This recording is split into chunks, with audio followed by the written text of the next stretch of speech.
गैर सरकारी संस्था सक्षम की ओर से रविवार को रियासी में दिव्यांग अधिवेशन का आयोजन किया गया। अधिवेशन में इन विशेष बच्चों ने अपनी प्रतिभा को दिखाते हुए ये स्थापित किया कि शारीरिक रूप से चाहे वो दिव्यांग हो, लेकिन उनमें भी प्रतिभा की कोई कमी नहीं है।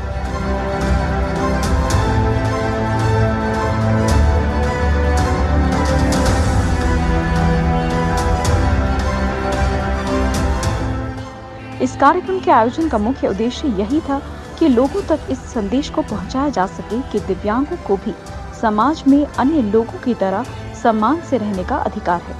सक्षम इन विशेष बच्चों की देखभाल करती है और इस बात का ध्यान रखती है कि समाज इन्हें तिरस्कार की नजर से देखने के बजाय सम्मान की नजर से देखे।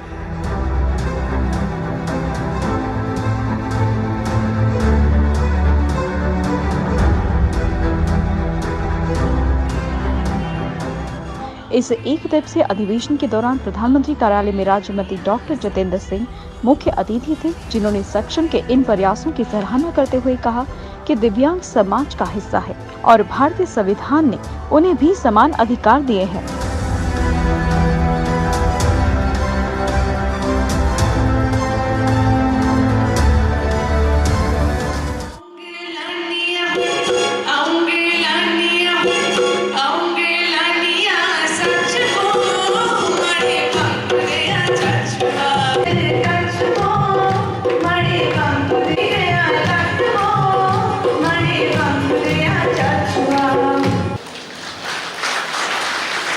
मतलब ये है कि एक ऐसी सरकार है जिहड़ी पूरी संवेदनशीलता कन्नै काम कराती है,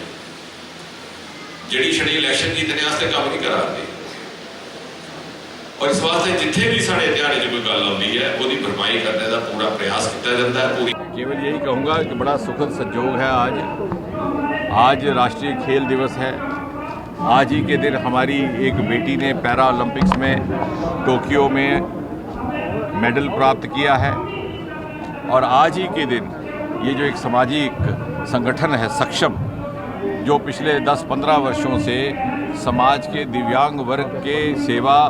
उनके सशक्तिकरण को समर्पित है, उनका एक भव्य कार्यक्रम हुआ। और मुझे ये भी इस बात का भी संतोष है कि इस संगठन ने अब देशव्यापी राष्ट्रीय स्तर पर मान्यता प्राप्त की है। जहाँ तक मोदी सरकार का संबंध है, प्रधानमंत्री श्री नरेंद्र मोदी जी के नेतृत्व में पिछले 5, 7, 8 वर्षों में अनेकों ऐसे फैसले किए गए, महत्वपूर्ण क्रांतिकारी कदम उठाए गए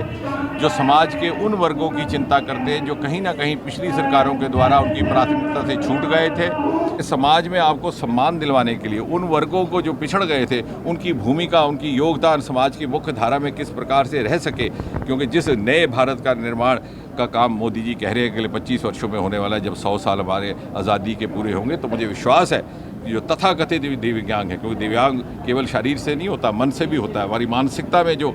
कहीं ना कहीं कमी है, जब उसकी भी भरपाई हो जाएगी तो समाज का हर वर्ग आज़ादी के 100 वर्ष मनाने का गर्व भी महसूस करेगा, अपने आप को भागीदार भी समझेगा।